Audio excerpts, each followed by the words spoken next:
अंधेरे का रहस्य। छोटे से गांव में, जहां चारों तरफ जंगल और पहाड़ थे, एक पुराना घर खड़ा था। लोगों का कहना था कि वह घर शापित है। उस घर के बारे में एक डरावनी कहानी मशहूर थी। विजय, जो शहर से गांव आया था, उन बातों पर विश्वास नहीं करता था। उसने गांव वालों से कहा, मैं उस घर में एक रात बिताऊंगा और सच जानूंगा। रात के समय जब पूरा गांव सो रहा था, विजय अकेले उस घर में चला गया। अंदर घुसते ही उसने महसूस किया कि हवा अचानक ठंडी हो गई। घर में सिर्फ एक पुराना लालटेन जल रहा था। जैसे ही वह कमरे में बैठा, उसने दरवाजे की चरमराहट सुनी। उसे लगा कि हवा से दरवाजा हिला होगा, लेकिन अचानक उसने देखा कि एक परछाई उसके सामने खड़ी है।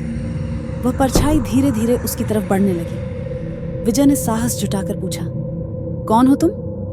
परछाई से एक धीमी और गूंजती आवाज आई, मैं वह आत्मा हूं जिसे इस घर में धोखा देकर मार दिया गया।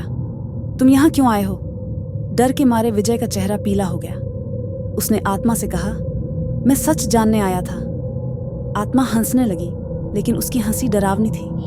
उसने कहा, सच जानने का शौक है तो यह भी जान लो कि जो भी यहाँ आया वह जिंदा वापस नहीं गया। विजय ने घर से भागने की कोशिश की, लेकिन दरवाजे अपने आप बंद हो गए। अगले दिन गांव वालों को घर में विजय का कोई निशान नहीं मिला। लोग अब उस घर के पास जाने से भी डरते हैं। कहते हैं, जो भी उस घर में जाता है वह उसी आत्मा का हिस्सा बन जाता है।